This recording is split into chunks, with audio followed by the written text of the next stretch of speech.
सो एक स्टोरी जो हमने की शांति के रिगार्डिंग, है ना, उसकी स्टोरी से, शिंदे की स्टोरी और शांति की स्टोरी से, उससे हमने पुलिस के रोल में बारे डिस्कस किया कि पुलिस ने किस तरह अरेस्ट किया, एफआईआर की, चार्जशीट फाइल की, उसके बाद जब केस स्टार्ट हुआ पब्लिक प्रोसिक्यूटर बनाया गया, पब्लिक प्रोसिक्यूटर के साथ डिफेंस लॉयर वो अपॉइंट किया गया, है ना। उसके बाद किस आर्टिकल में उसको अपनी सेल्फ प्रोटेक्शन की दी गई है प्रोविजन हमारे कॉन्स्टिट्यूशन में, दो आर्टिकल, आर्टिकल 22 और आर्टिकल 39। ये दो आर्टिकल्स हमने साथ साथ में किए और इन्हीं आर्टिकल्स के साथ हमने रोल किया पुलिस का, ठीक है।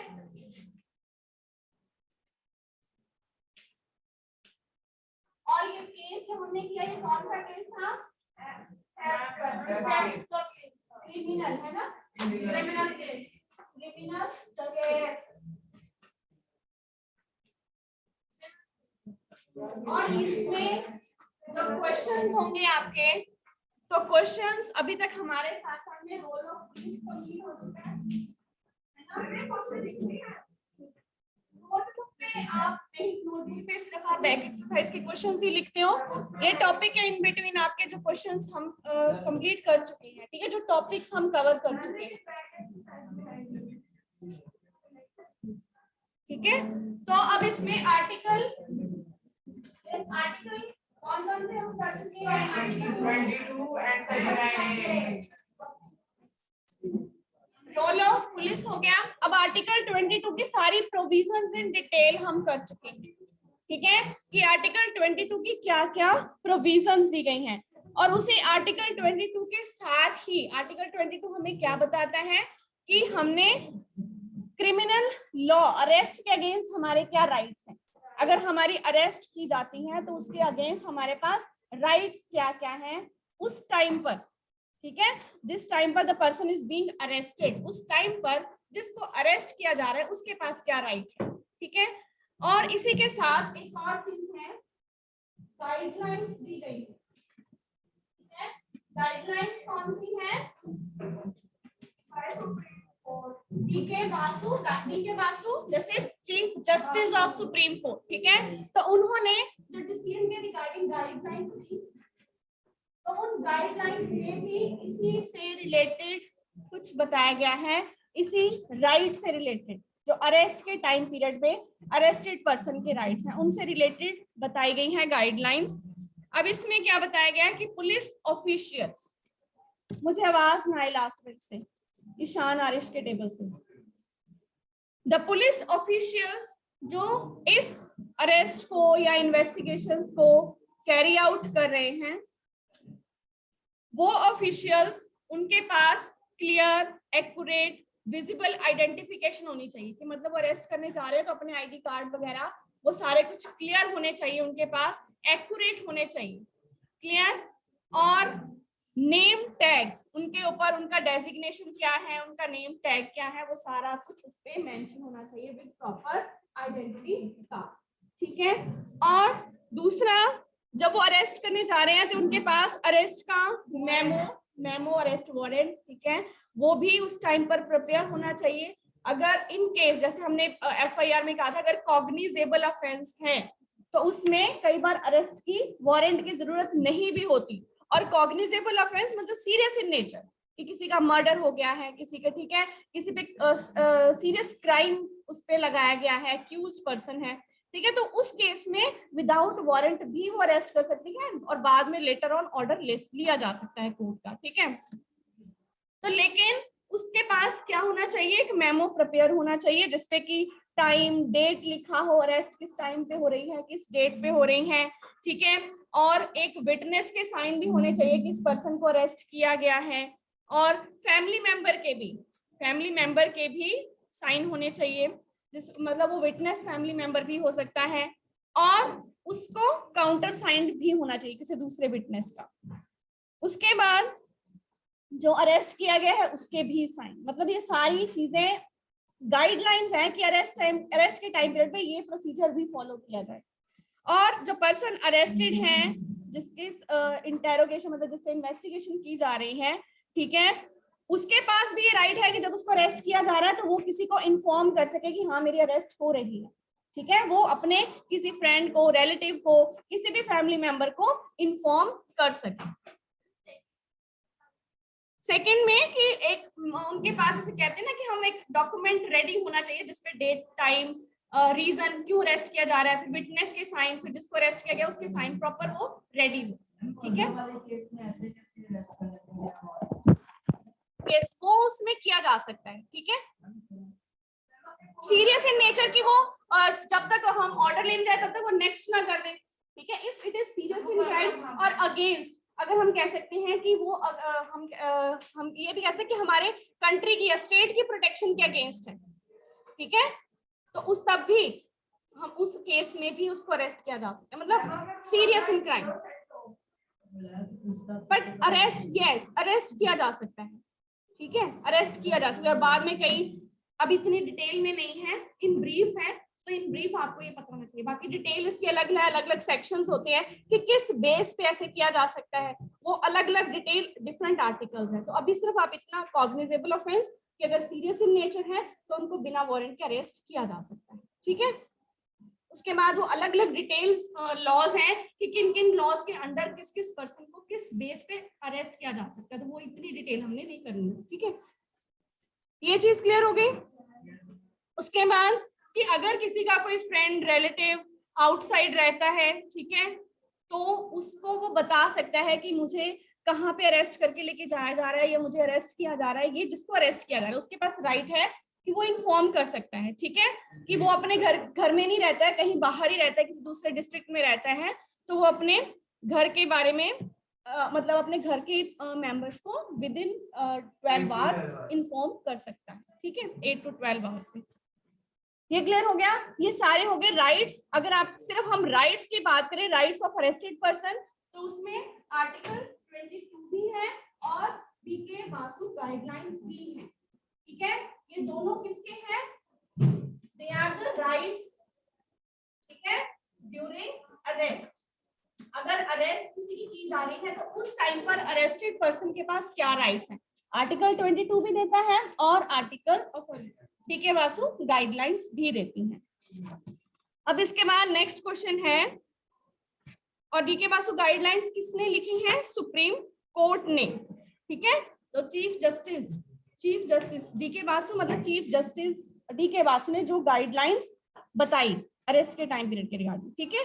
उसके बाद नेक्स्ट है role of public prosecutor. Public prosecutor हमने स्टोरी में देखा था, कौन को पब्लिक प्रोसिक्यूटर है? दो लॉयर्स के बारे में हमने स्टोरी में देखा, ठीक है। दो लॉयर्स थे, एक लॉयर था पब्लिक प्रोसिक्यूटर और दूसरा लॉयर था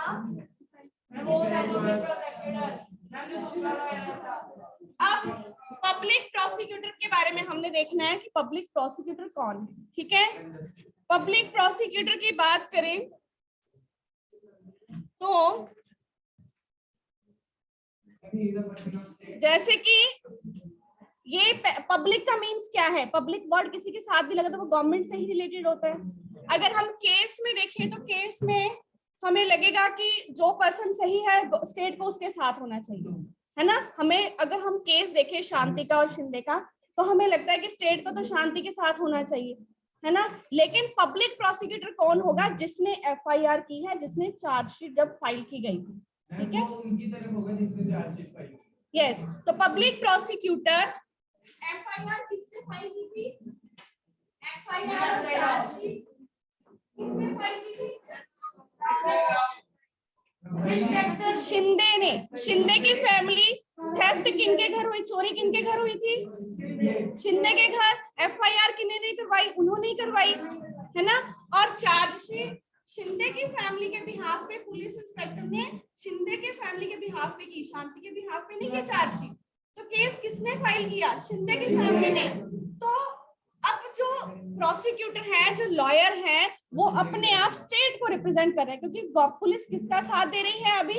शिंदे की फैमिली का, क्योंकि एफआईआर किसने करवाई है? शिंदे की फैमिली ने, ठीक है। क्लियर हुई है चीज? जिसने चार्जशीट फाइल करवाई गई है, जिसने चार्जशीट फाइल की है, वो स्टेट को रिप्रेजेंट करेंगे। Clear? So it is the public prosecutor who represent the interest of state. ठीक है? पब्लिक प्रोसिक्यूटर जो स्टेट को रिप्रेजेंट करेंगे। अगर शांति ने लिखवाई होती तो पब्लिक प्रोसिक्यूटर शांति के साथ होता।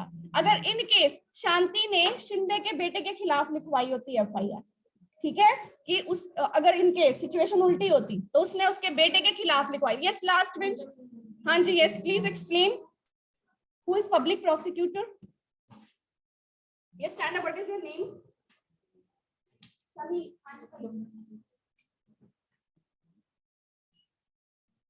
Who is public prosecutor?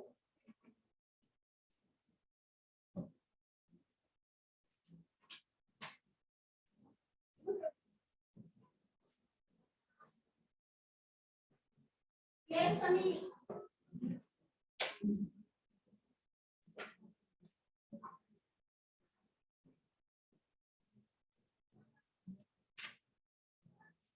इधर आओ समी, बुक लेके आओ।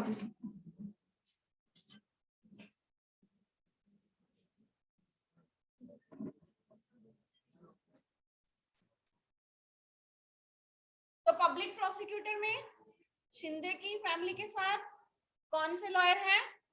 पब्लिक प्रोसिक्यूटर, और शांति के साथ डिफेंस लॉयर। ठीक है, तो अब हमारा जो टॉपिक है वो क्या है? Who is public prosecutor. तो पब्लिक प्रोसिक्यूटर क्लियर हो गया कि who represent the interest of states, and उसका रोल कब शुरू हो जाता है? The role of prosecutor begins when the police has conducted the investigation. FIR हुई, पुलिस ने इन्वेस्टिगेशन की, इन्वेस्टिगेशन में अगर तो शांति उसी टाइम पर बेकसूर निकल जाती तो उसके खिलाफ चार्जशीट नहीं होती। ठीक है, बेल हो जाती है, कुछ भी हो जाती, तो उस टाइम पे नहीं होती।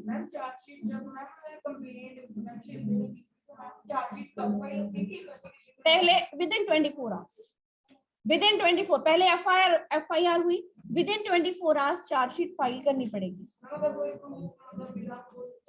हाँ, तो वो पुलिस की इन्वेस्टिगेशन पे डिपेंड करता है। अगर उसने इन्वेस्टिगेशन की है ठीक है, नहीं तो चार्जशीट तो फाइल फिर करनी ही पड़ेगी विद इन 24 आवर्स। क्लियर? सो अब रोल ऑफ पब्लिक प्रोसिक्यूटर शुरू कब हुआ? जब पुलिस ने इन्वेस्टिगेशन स्टार्ट की and filed the chargesheet in court. जब इन्वेस्टिगेशन स्टार्ट की, कोर्ट में चार्जशीट फाइल कर दी, तब पब्लिक प्रोसिक्यूटर का रोल स्टार्ट हो गया। अब ये उसकी ड्यूटी है कि वो अपनी सारी इन्वेस्टिगेशन या जो भी उसके एविडेंस कलेक्ट करने हैं, या सब पूरा प्रोसिक्यूशन का काम है, जो लीगल सारी उसमें प्रोसीडिंग्स होंगी, प्रोसिक्यूशंस होगी, वो सारा वो ऑनेस्टली करे। अब ये उसकी अपनी ड्यूटी है। ठीक है, कि it is his duty to act impartially, कि वो किसी एक के पार्शियल होके ना करे। जो भी वो अपनी प्रोसिक्यूशन कर रहा है, जो भी एविडेंस कलेक्ट कर रहा है, जो भी उनके फेवर में बात कर रहा है, तो वो इम्पार्शियल होके करे। इम्पार्शियल मींस कि किसी एक के फेवर, क्योंकि वो पब्लिक प्रोसिक्यूटर है, वो स्टेट को रिप्रेजेंट कर रहा है, तो वो इम्पार्शियल होके ही एक्ट करे। क्लियर? जो भी मटेरियल, फैक्ट, विटनेस, एविडेंस जो कोर्ट के सामने पेश करने हैं, तो वो क्लियर इम्पार्शियल होके, ये पब्लिक प्रोसिक्यूटर का हम कह सकते हैं ड्यूटी है। ठीक है, इसका रोल क्या है और इसकी ड्यूटी। रोल इसका हो गया कि जो भी एविडेंस कलेक्ट करना, विटनेस, वो सारे prosecution to present before the court, और वो सब कुछ इम्पार्शियल। रोल ड्यूटी सेम चीज ही होगी। ठीक है, तो ये पब्लिक प्रोसिक्यूटर हो गया। नेक्स्ट इसमें आता है जज का रोल। अब जज का रोल भी हमने देखा, जज का मेन काम हमें पता है क्या करना है। जज का मेन काम डिसीजन लेना है ना, तो उसी का हम थोड़ा सा और इलेबोरेट कर लेते हैं। जैसे जज is like umpire in A game. Umpire है, उसने डिसीजन बताना है। ठीक है, दोनों डिफेंस लॉयर, पब्लिक प्रोसिक्यूटर ने अपना अपना काम करना है, एविडेंस देने हैं, और डिसाइड किसने करना है? जज ने। ठीक है, एंड हाँ जी, शान and Aarish again, and he conducts the trial. Trial means जो भी केस की प्रोसीडिंग्स हो रही हैं। ट्रायल मींस केस की जितनी भी प्रोसीडिंग्स चल रही हैं, कभी ये अपने विटनेस पेश कर रहे हैं, कभी डिफेंस लॉयर अपने विटनेस पेश कर रहे हैं, और इन दोनों के विटनेस को कौन सुन रहा है? जज। ठीक है, तो जब तक वो केस की प्रोसीडिंग्स चल रही हैं तो उस पीरियड को हम क्या कहते हैं, ट्रायल पीरियड। ठीक है, तो उस टाइम पीरियड में वो कैसे बिहेव करेगा, इम्पार्शियली। ये वर्ड भी आपने याद करना है, इम्पार्शियली। इम्पार्शियली मींस कि ही विल कंडक्ट इम्पार्शियल, वो इम्पार्शियल ही रहेगा। ठीक है, ओपन कोर्ट मींस कि वहां पे डिस्क्रिमिनेशन के फेवर में नहीं किसी के एक भी डिसीजन हो रहा। ठीक है, एविडेंस पेश किए जा रहे हैं, विटनेस पेश किए जा रहे हैं और वो इम्पार्शियल होके अपना डिसीजन, जज भी इम्पार्शियल होके, पब्लिक प्रोसिक्यूटर भी इम्पार्शियल होके, ठीक है, ये उसकी ड्यूटी है कि वो भी इम्पार्शियल होके पेश करे। इम्पार्शियल, ठीक है, पार्शियल नहीं होगा। और and in an open court कि वहां पे किसी के फेवर में कोई नहीं है, जैसे एविडेंस हो गए एविडेंस के बेसिस पे ही डिसीजन होगा। ठीक है, और जज का दूसरा काम क्या है, hears all the evidences, all the witnesses, all the जो भी उसके सामने एविडेंस प्रेजेंट किए जाते हैं, ठीक है, by the prosecution and the defence. ये हो गया प्रोसिक्यूशन और ये डिफेंस, कि जो भी प्रोसिक्यूशन या डिफेंस की तरफ से एविडेंसेस, विटनेस पेश किए जाते हैं, जज क्या करता है, उनको हियर, उनको सुनता है, hears all the evidences, witnesses, ठीक है, देन और कंडक्ट्स द ट्रायल, जो भी पूरा केस है उसके अंडर ही कंडक्ट करवाया जाता है। हाँ जी बोलो, किसकी, हाँ जी बताओ।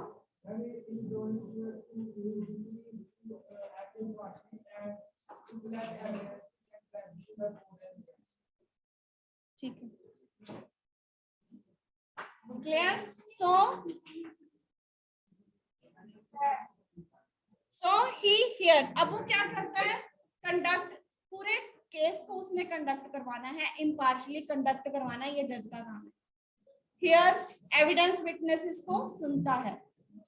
ठीक है, उसके बाद वो जज decides whatever accused person, accused person कौन होता है,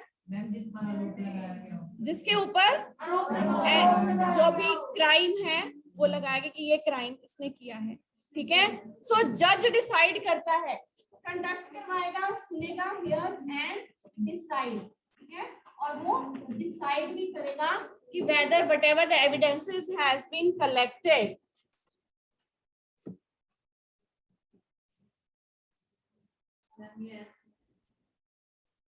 जज ने ट्रायल को कंडक्ट करवाया, सारे एविडेंसेस, विटनेसेस को सुना, डिसाइड किया उसने, डिसाइड किस बेस पे करेगा, when he will hear all the witnesses and evidences and then he will decide whether the accused person he is guilty, guilty means कि whether he has committed the crime or not, कि वो guilty है कि नहीं, in accordance with law, और जो भी decisions को लेगा वो decisions किसके accordingly लेगा, law के accordingly, किसके accordingly लिए जाएंगे, and if the accused is convicted, ठीक है, और अगर वो convicted है, convicted means उसने वो उसपे एक्यूज था, पहले क्या था, उसपे इल्जाम लगा था, अगर तो वैसे उसने वो कमिटेड, मतलब उसने कमिटेड किया है, वेदर ही इज गिल्टी, तो उसको सेंटेंस मतलब पनिशमेंट दी जाएगी। ठीक है, तो जज उसको पनिशमेंट देगा, उसको जेल में भेजा जा सकता है, फाइन दिया जा सकता है उसको। ठीक है, और जो भी लॉ में प्रोसीजर बना हुआ है, जो जो पनिशमेंट डिसाइड की गई है उसके अकॉर्डिंगली जज अपना डिसीजन सुनाएगा। क्लियर, ठीक है, जो डिफरेंट टर्म्स इसमें आ रही है वो चीजें भी क्लियर हो रही हैं। अब लास्ट इसमें है हमारा topic, what is fair trial. Trial word clear हो गया सबको, व्हाट इज ट्रायल, हाँ जी Harshpreet, what is trial, trial का मीनिंग क्या अभी हमने डिस्कस किया। अब ये हमारा पॉइंट है फेयर ट्रायल, ट्रायल का मीनिंग,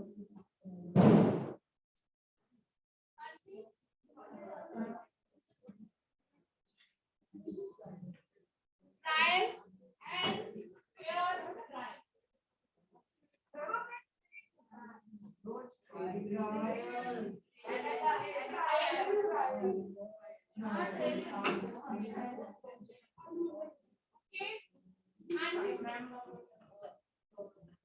ट्रायल का मीनिंग सिर्फ,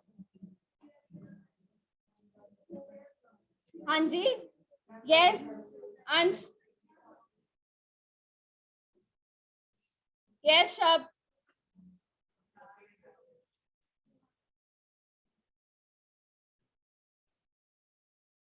मीनिंग ऑफ ट्रायल, क्योंकि जब हम पहले डिस्कशन कर रहे थे उसमें ट्रायल का मीनिंग भी आया था कि जज कंडक्ट्स द ट्रायल, वो ट्रायल कंडक्ट करवाता है। ट्रायल क्या है? यस आदिश,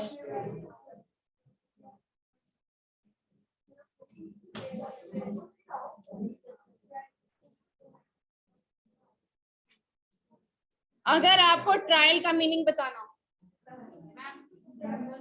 हाँ जी हरमन,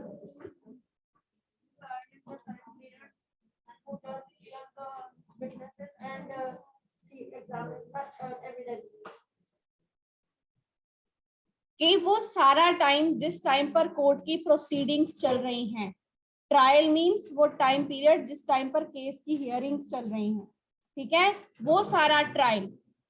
केस की मतलब आप कह सकते हो कि पूरा केस जो उसके टाइम पे प्रोसीजर, प्रोसिक्यूशन या डिफेंस, जो भी एविडेंसेस, मतलब केस में हियरिंग्स हो रही हैं, कोर्ट में हियरिंग्स हो रही हैं, वो सारा टाइम पीरियड, तो वो ट्रायल। अब हमारा टॉपिक क्या है? फेयर ट्रायल, कि जो भी कोर्ट में प्रोसीडिंग्स हो रही हैं वो सारी कैसे हो?